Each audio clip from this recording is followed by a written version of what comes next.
Welcome to Genuine Humans, exploring the stories behind the great marketing leaders of our time and hearing how their journeys have influenced the brands they've built.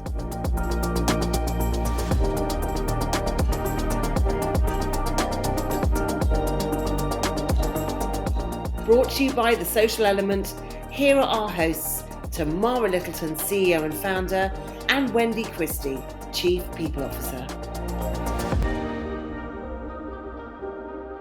Welcome back to our podcast, and hello to my fabulous co-host, Wendy Christie. Wendy, how's your week going?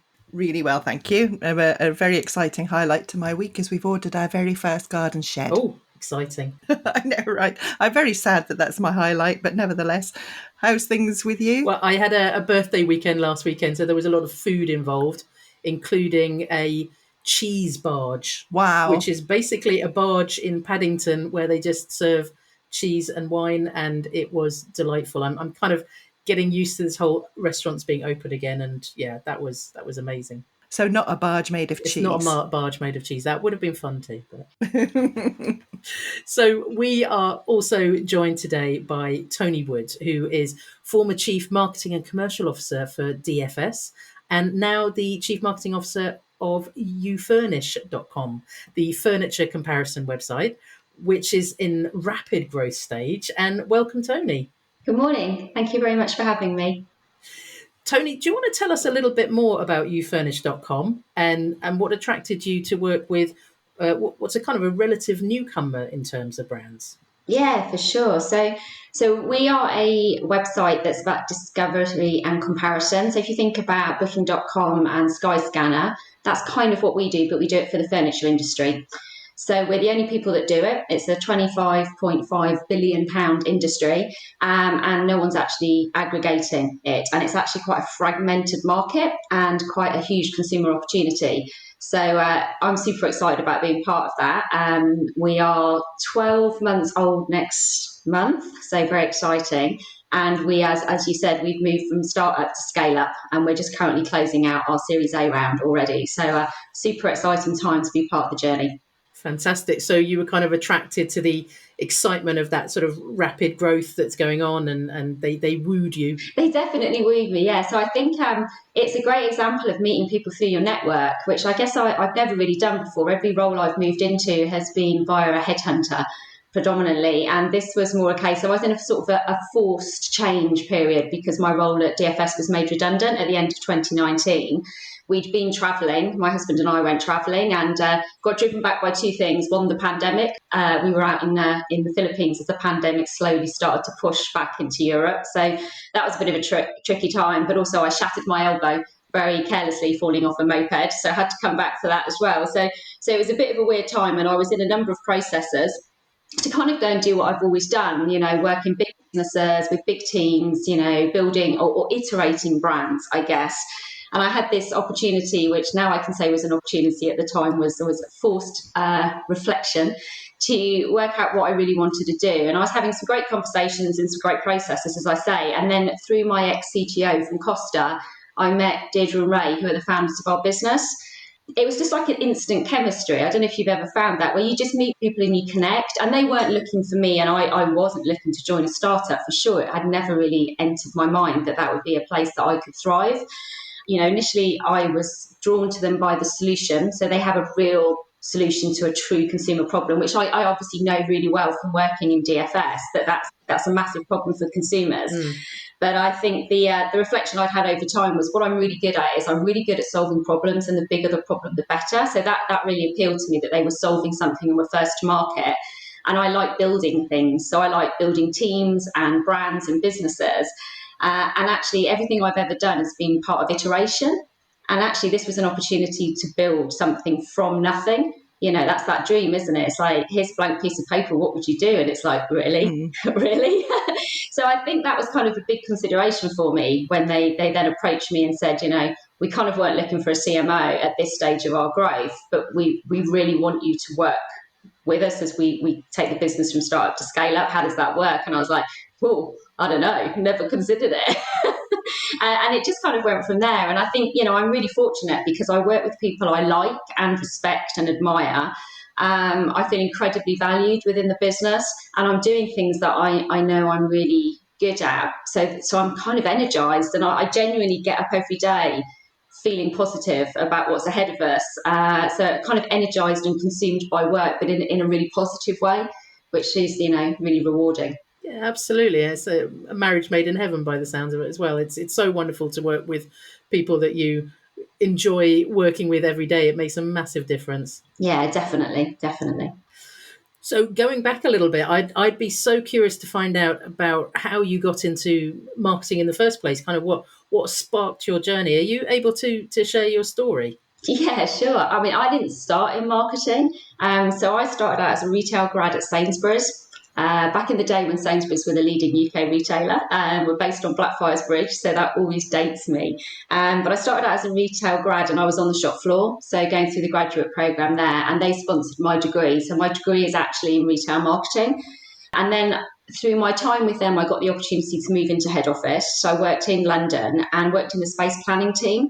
And it was at the time when category management was becoming a big thing in the UK. And Sainsbury's were working with the partnering group. So I was able to be part of that pilot. I was super junior. So I basically did all the analytics and space planning for what at the time was sort of pasta and rice and cooking sauces, and now is Foods of the World, and still is Foods of the World. So super proud when I shop in Sainsbury's that it still looks like that.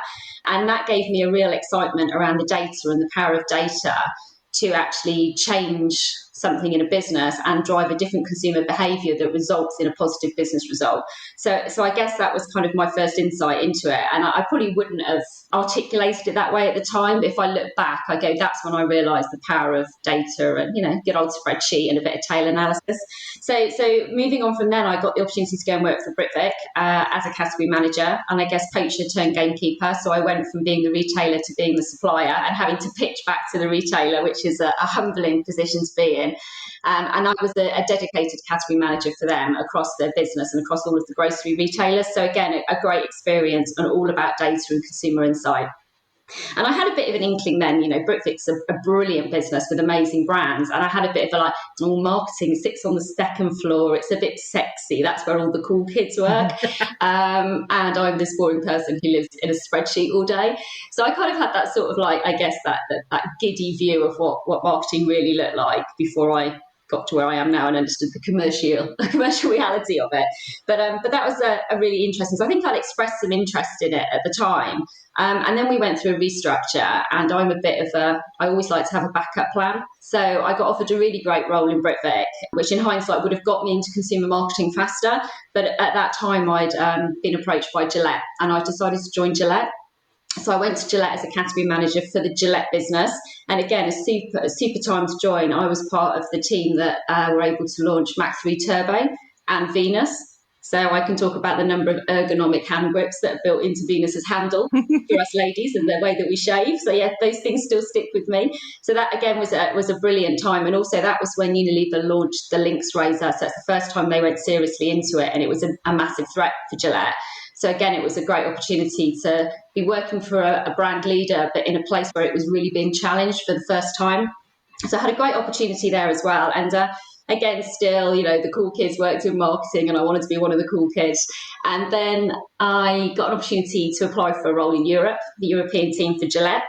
Again, sounds really sexy, was on the second floor. However, it was relocating to Geneva. So again, I was successful in getting the role. It was an interesting role for me because it's a European category management role based on Oral-B and Brawn, so different business unit within Gillette. But it was my first time of doing an influencing role, so I didn't have a team. And actually, my team were like almost a dotted line, and they sat in all of the European markets.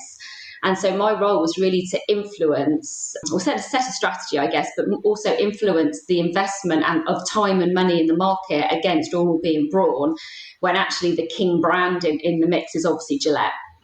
So that was an interesting time. And again, worked with the really cool marketing team and wanted to be a cool marketer. And so I talked to my VP at the time, a gentleman called Alan Sutherland, who remains one of my mentors today. I want to look at what moving into marketing looks like. And he said, well, we can give you a brand manager job. You can try it out, but you have to do it alongside your category management role. So you can do that.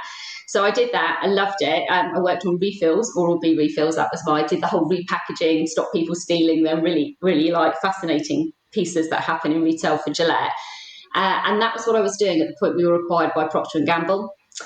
And Procter & Gamble acquired Gillette as a business for Gillette predominantly. And what actually happened was Oral-B and Braun became almost the jewel in the crown for the European teams. It took the European business from 300 million to a $1.2 billion business. Wow. So suddenly they'd acquired this business I don't think they'd quite realised they'd got. And I was, again, super fortunate. So Alan was a massive sponsor of mine. And I managed to, which this sounds amazing really when you think it's Procter & Gamble, I went from being a category manager who'd done a few months of brand marketing to actually being associate marketing director for Procter & Gamble.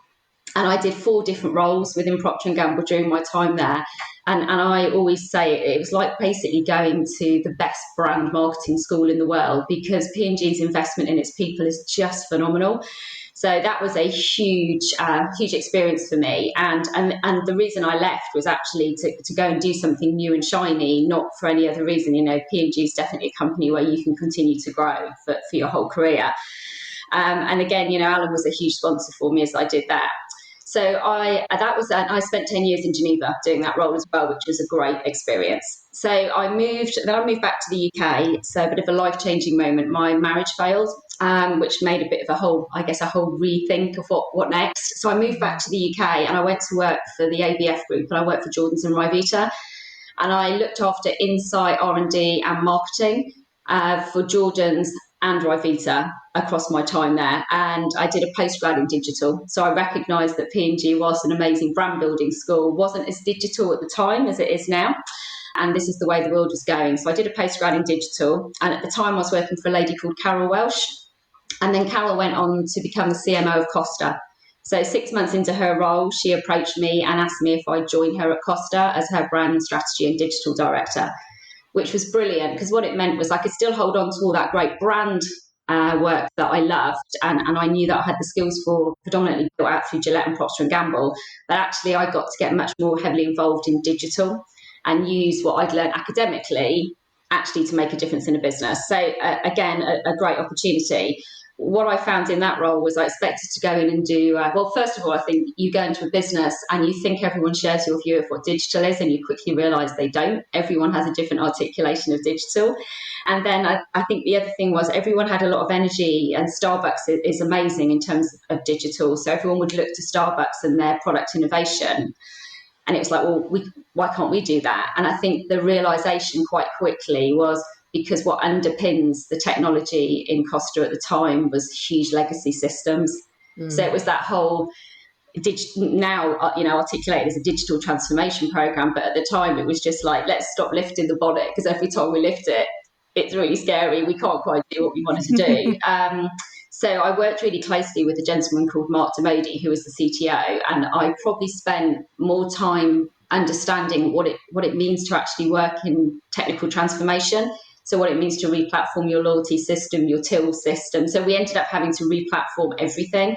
And I'd say I was there for a couple of years, and I was the beginning of the journey, and it's ongoing, as these things always are. So we were probably just starting to kick all of that off around what's the right platforms for everything. So yeah, and actually Mark is the thread how I came to meet Dee and Ray actually. But between Costa and GFurnish.com, I got the opportunity to go and work for DFS, and I just I guess I just got to that point where I was really clear. I wanted to get to a board position. I wanted to be part of the C-suite. I wanted to be part of bigger problem solving, bigger brand building, bigger business building. And one of the things that was really interesting about DFS, and I remember this to the day, is I knew it was a compromise for me because I was going to have to live away from home. But Ian Philby, who was the CEO at the time, is an incredibly inspirational person. And one of the things he said to me was, it's really simple. I need you to take the business from well-known to well-loved without dropping a sale. And that was not simple at all. But it was a brilliant articulation of the problem. And as I said, I really like problem solving. So being really clear from the outset.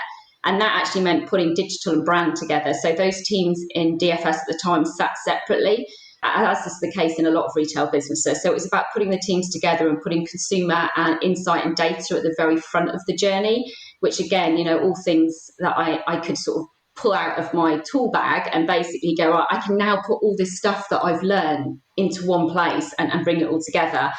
And I had a brilliant couple of years there as the CMO. We won an IPA for, brilliant marketing effectiveness. Obviously not my work, the team's work, and actually, in fairness, the previous CMO's work as well, because it's a culmination over 3 to 4 years of the work that's been done. And then I got the opportunity to take on commercial and manufacturing. So I became the Chief Commercial and Marketing Officer, which meant I was suddenly wearing 2 hats. I had this amazing marketing investment line, which we were looking for efficiencies all the time, but we were still one of the biggest spenders in the UK.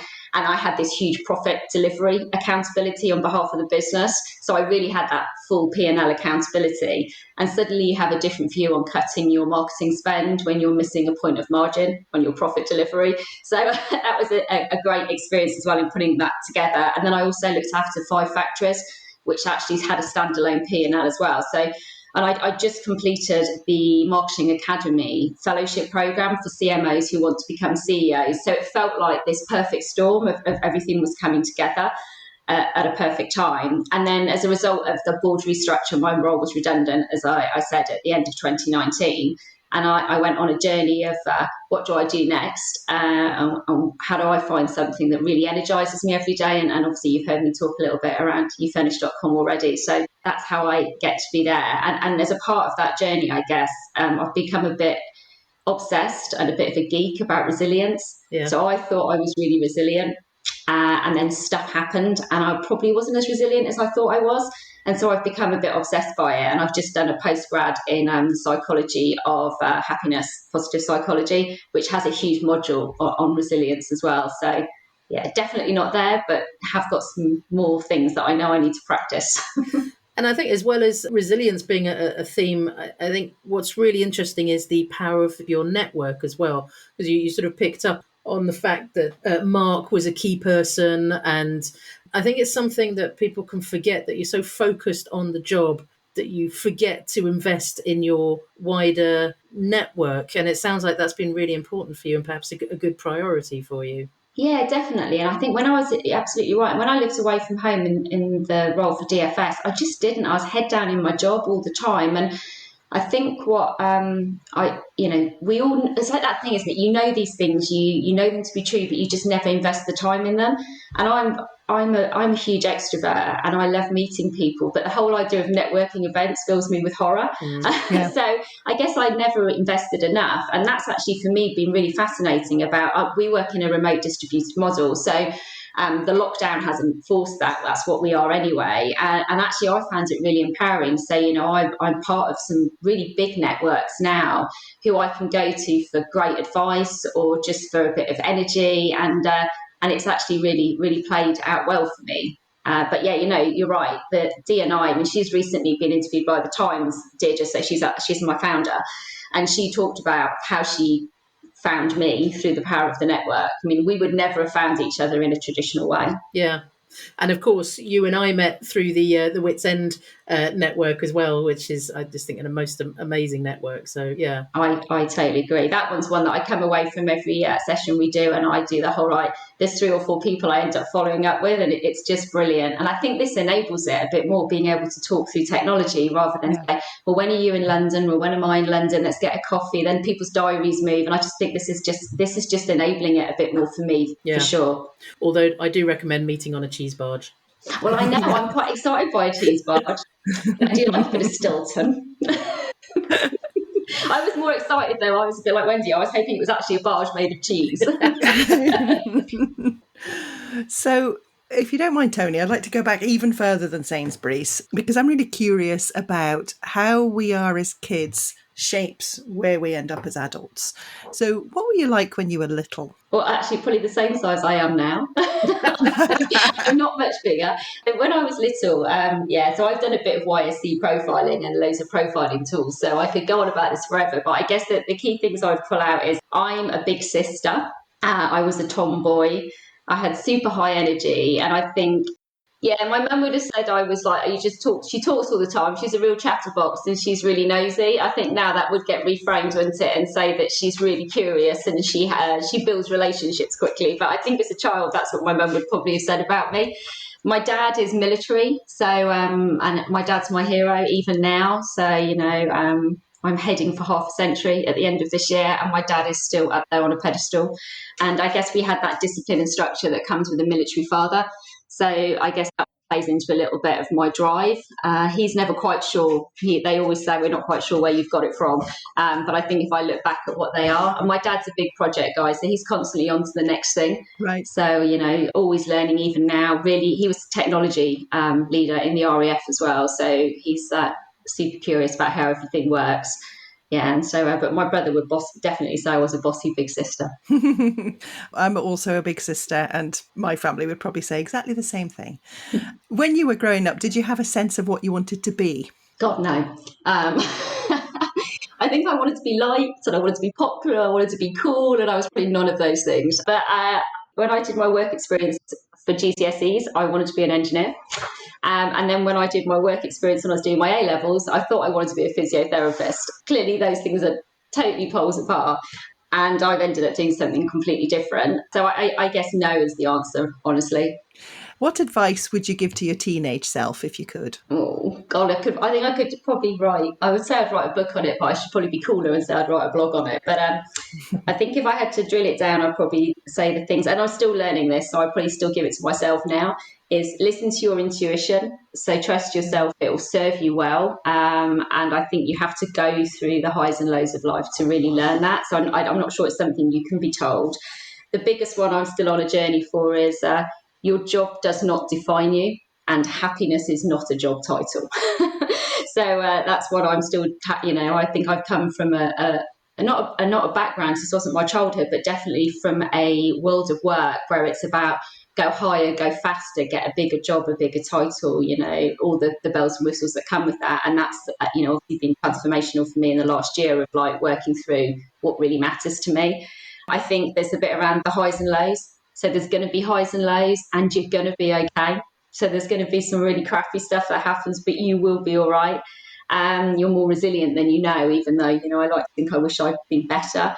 And then I think the bit for me, and this is part of doing the course I did in positive psychology, is your friends and family are the real measure of your success and your happiness, not what you do for a living. And I think I really struggle with that. I'm definitely someone that is externally validated, and trying to unpick those things. And through the pandemic, and then obviously not working for a while, I actually volunteered. And I still do that now, at a care home that specialises in MS and spinal injury. And there is nothing more humbling than sitting with someone who's had a spinal injury, telling them about the interview processes you're going through and the people you're meeting, and hearing them play it back to you. So that's definitely kept me grounded and motivated through the last year as well. But I think it's getting really clear that how do you make sure you invest the time in the stuff that really matters? And that's really tricky. That's great advice.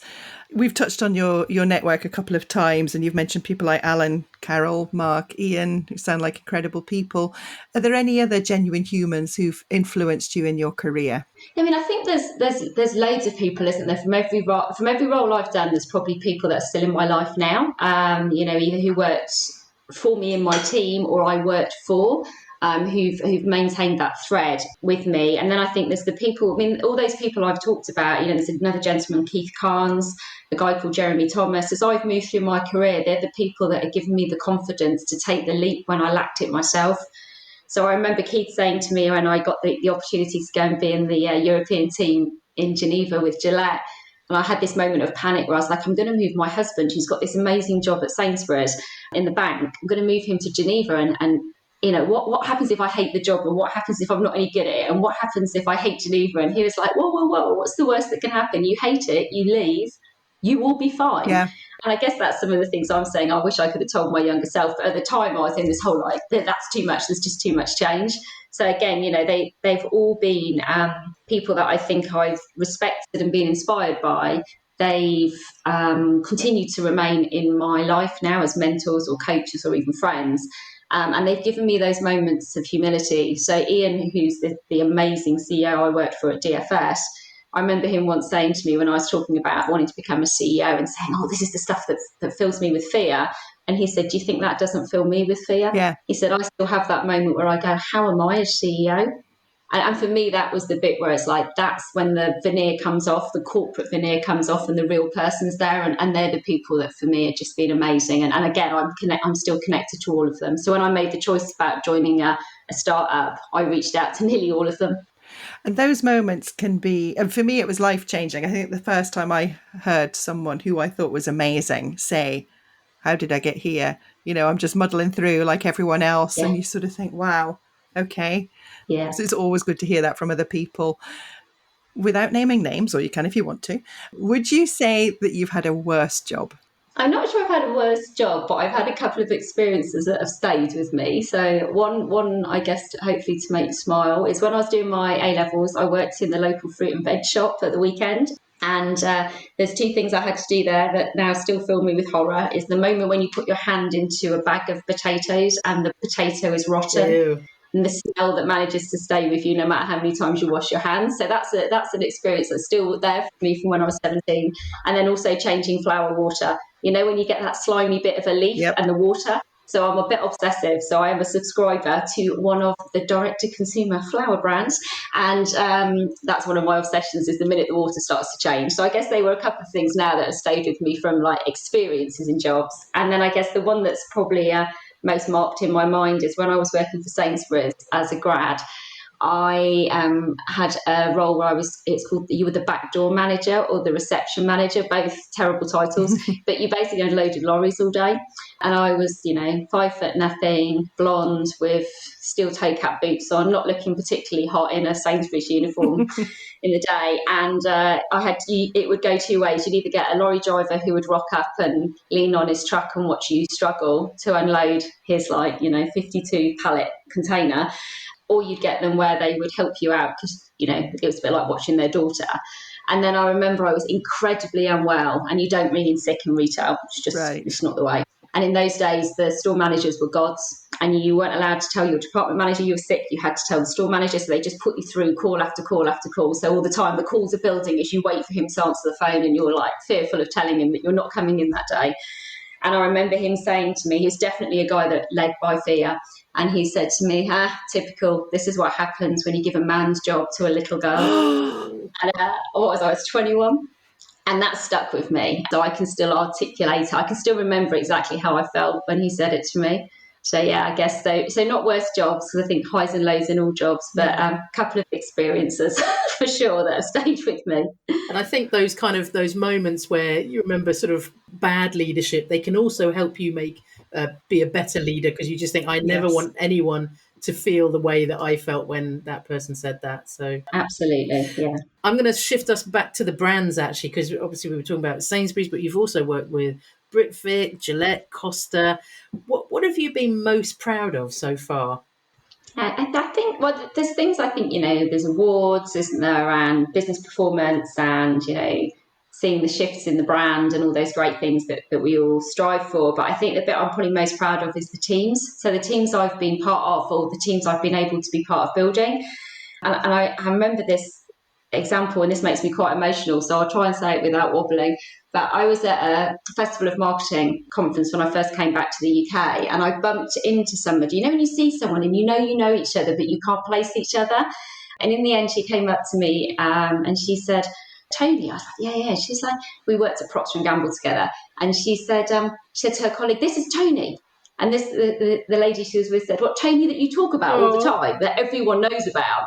And she's like, yeah. And I hadn't worked with her for 8 years. And she was in my team, Catherine, her name was. And she said, she goes, yeah. She goes, I talk about you all the time. I constantly quote you. I always talk about, what would I do if Toni was here? What would Toni advise me to do? And I don't think I ever really thought about the impact I had on people beyond when we were in role, and that you actually have even though people have had that lasting legacy with me, I forget that you give forward. So I think they're probably the things I'm proudest of. And I had a bit of a moment. I was with one of my colleagues at the time, and I had a bit of a wobble, and he was laughing at me. He was like, you don't get it, do you? You don't get the impact you have. And I was like, no. That's so lovely. I'm so emotional about this. I want to just hug everybody. Oh, she's got a little Toni on her shoulder. Yes. Actually, I just watched her. She's just on LinkedIn this week. She's just got a massive promotion. I'm so proud of her. She's just like a superstar. That's fantastic. You've talked about resilience. I'd kind of like to sort of dig in a little bit because it's an area that I'm fascinated in as well, about, whether you believe that you have that resilience built in. Obviously, everyone gets challenged. You sort of mentioned that you've had your resilience sort of checked at various points. Is it something that is like a muscle that you can improve? I'd just love to know what your thoughts are on resilience. Yeah, I think it's really tricky. So I choose to believe you can improve it. And that's why I think I'm attracted to things like the psychology of happiness. Is I choose to believe we can be happy and we can make choices and we can retrain our brain. I like to believe that's true. So I think you can definitely build it. It's like a muscle, but I think until it's put under pressure, until you're put under extreme pressure, and there's 2 points in my life, to be totally honest. One is my divorce and one is my redundancy. So even though it was the right decision for the business, and it wasn't personal, it was my friends that made me redundant, kind of thing in that journey. So it was I say, an extreme change for me in terms of how I thought about my own resilience and the speed at which I could bounce back. And my friends and my sort of support crew, who really are your friends and family when those things happen, they were all like, yeah, but it wasn't. It was the speed at which you came back. And I'm like, yeah, but you don't feel it in that moment. And I think there's a load of stuff I've learned, and I think it's a life practice, right? I think to build your resilience, and I feel really trite saying I got divorced and I got made redundant because so many worse things happen, and recently my dad has some incredibly ill health, and that's probably more important to me than both of those things. And I know there'll be another test of my resilience. So I'd like to think that I'm building the muscle, but I definitely think it's something that there's no such thing as being bulletproof. No. I don't believe anyone's bulletproof. And I think anyone that professes they are is kidding themselves, if I'm honest. And I think being able to share these things can be really important because I like you, I went through a divorce as well, and it was only the fact that other people who'd been through it were sort of sharing things like, you're going to have a really crappy year, possibly 2 years, and then it will be better. And when you're going through something and you just feel like at your lowest ebb, and you kind of think, well, I'm not being very resilient at the moment, just to have other people kind of almost give you that North Star of like, things will get better, can help. But I think it is important to talk about these things as well. Yeah, I totally agree. I mean, and I've been with my so I've been married 3 years now, and I've been with my husband 9 years, and I'm in a new role as a result of being made redundant from DFS, and none of those things would have happened. And what I think is that there's a load of cliches around when things happen in your life, and I'm like, that's such a cliche, and actually they're annoyingly true, right? Which I guess is the whole point of a cliche. And I'm always I remember somebody really helping me through one of my conversations around divorce, and I said, I can never pay you back, and she said to me, you don't pay me back, you give it forward. Yeah. And I do. So that's the thing for me now, is like, I'm like, and even when people tell me it's happening to them, I feel it in my tummy the same way, and I go, I know exactly how you feel, and these are the things I can promise will be true. So exactly as you're saying, Tamara. But I guess in the last year I've done a lot of studying, a lot of reading. I've listened to podcasts, audiobooks. I'm completely geeked out on the science of happiness and resilience. And I think there's one quote that really stayed true with me that I think is really valuable. And I literally got on a post-it on my monitor, and it's basically, those that matter don't care, and those that care don't matter. And that for me was a real unlocker for me around keeping that front of mind, because I'm really validated by others. And, and I'm going to, instead of trying to change that, I'm just going to own it and go, I know that. But actually being clear on who those people are that validate you is actually more important than trying to fight that off, was kind of my big learning. It's quite a nice segue into leadership styles as well, because I was going to ask you about your style of leadership, and I'm interested to know whether it's changed as a result of what you've been through as well. So, what kind of leader are you? I am a extremely positive, I guess, collaborative leader. So I think out loud, and I love problem solving. And I think because I'm quite high energy and naturally very positive, so this is kind of me all the time, to the annoyance sometimes of my husband, I find it quite easy to inspire people and engage them in the majority. My watch out is people who don't share my positivity and pace. I can easily leave behind and not go back and pick them up. And when I was younger in my career, that was very much around, I would go, well, they're not with me. They think I'm a bit daft or a bit crazy, or my ideas aren't very smart, and they don't want to be with me. And I'm not going to lean into that, or to use that language. I'm not actually going to face into that.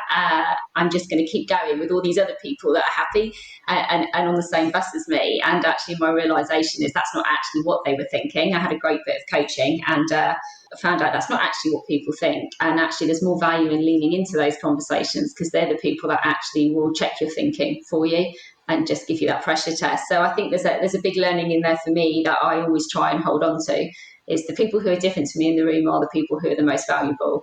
But that's the sort of leader that I am. And how it's changed, I guess, in a world where it's remote, I was a bit unsure about. It's like I'm hugely collaborative. I used to thinking out loud. I'm a bit post-it-y, so I love a post-it and a Sharpie. And I was a bit anxious about how on earth am I going to do that when I'm sitting in my study in Leamington Spa and my team are all over, the country. And actually, I found it really empowering. So we use a lot of technology to collaborate, some brilliant tools like a Miro board and those sorts of things. So you can recreate that. But actually, what I found is I'm much more productive.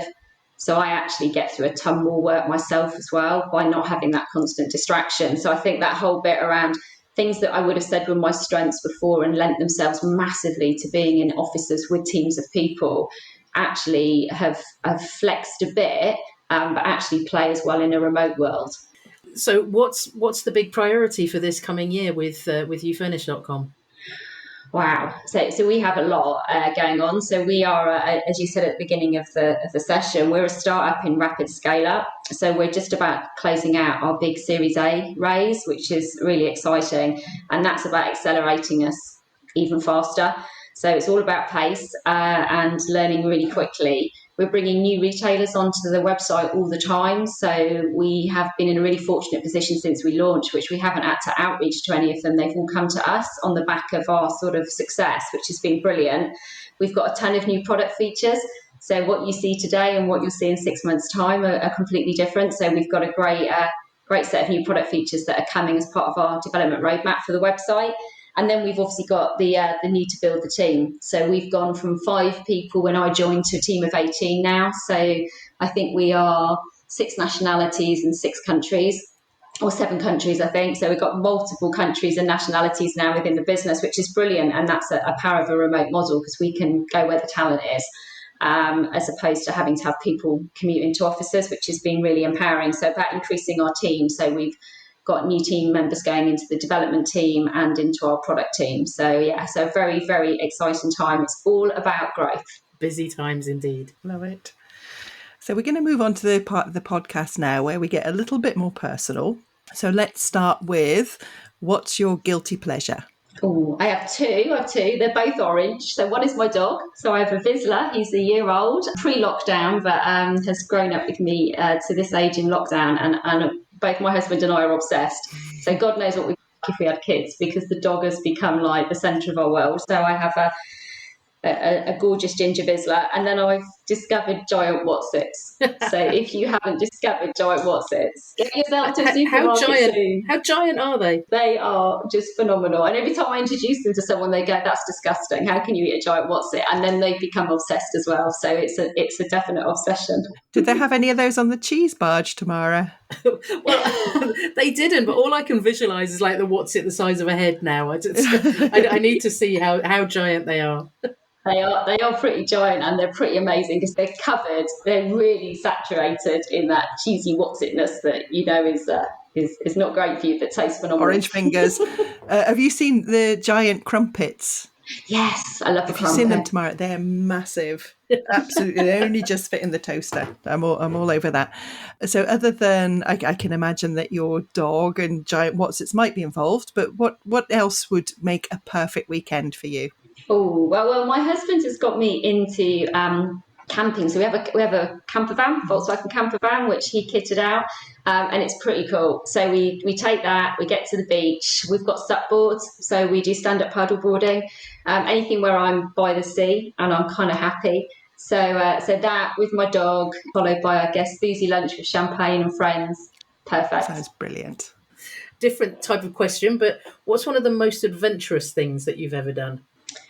Oh, that's a great question. I've done a ton of stuff since I met Duncan, my husband, because he's a proper put a rucksack on, go travel. So I guess one of the most exciting things I did when I first met him was we've done a couple of big trips back to South America, and we did the Inca Trail, Oh, wow. which was phenomenal. And I think that the sort of at the end, it's just amazing when you arrive. But I think for me, the journey of 4 days, and I mean, I was really unwell with altitude sickness, so that whole bit where you feel like your head's in a vice. But it's definitely a way to decide whether you're going to stick with each other for life. I think is doing the Inca Trail and getting altitude sickness. But that's probably one of the big adventures I think that I've done and that we've done together. It's pretty damn adventurous. Yeah. And if you could have an extra hour every day, what would you do with it? Oh, I'd spend it with my best friend. So I've been friends with my bestie Claire since I was in my early 20s. So I met her when I joined Sainsbury's. Because I was in the military with my dad, I moved around all the time, so I don't have that sort of friendships from when I was like 5 years old. So Claire's kind of the longest running friend I have in my life. And we live a couple of hours apart from each other, so we don't see each other nearly as much as we would like to. So yeah, I definitely spend it with her. That must have been tough during lockdown. Yeah, it is, and we've both had quite a lot going on with our parents' health, and that's quite a tough time as well when you can't be there for each other, and it has to be a sort of thought-through, planned trip as opposed to just popping in for a cup of tea or a glass of wine and cheering each other up. So yeah, it's definitely what I would spend my time doing.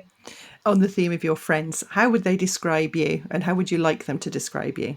Yeah, so I asked them this, obviously, and then I asked them this while I was on WhatsApp when I was walking Cooper in a field, my dog, and then found myself crying in the same field with like emotional love. So yeah, so it was lovely. So they obviously said lovely things, as your friends do, but they said I was fierce, loyal, that I light up the room, and that I'm great fun, and I'm pretty happy with that, if I'm honest. So I think as friendships go, and again, I'm really fortunate. They were my bridesmaids when I got married to Dunks, and there were 7 of them. Wow. They're basically a netball team, and they all lined up, and I could see my whole life there, really, from when I was 20 through to today, and they've all played a massive role in my life. And what's lovely is that they're not friends independently, but when they all come together, it's really easy for us all to hang out together. So it's really sort of really great, I guess, to see it all lined up in your wedding pictures.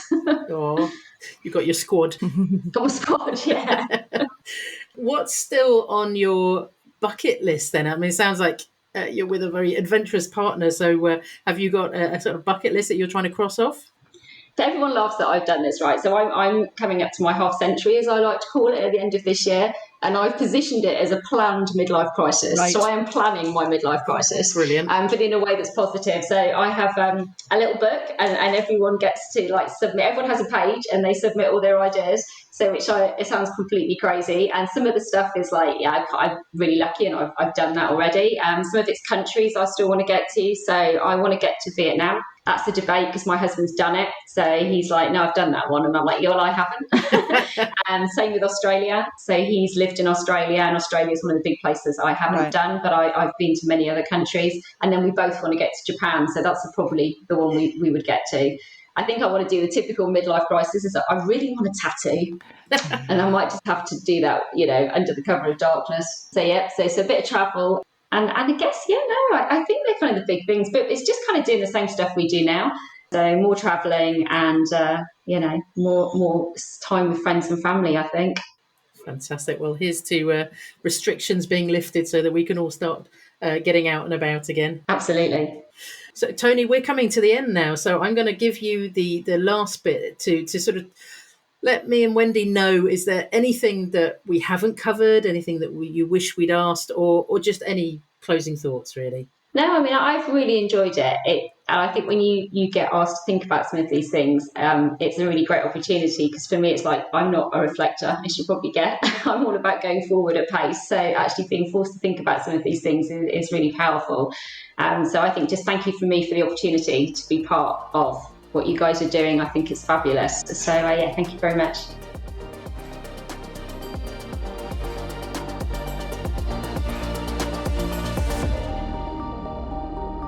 You've been listening to Genuine Humans, brought to you by The Social Element. If you loved what you heard, remember to subscribe, or you can find out more at www.thesocialelement.agency.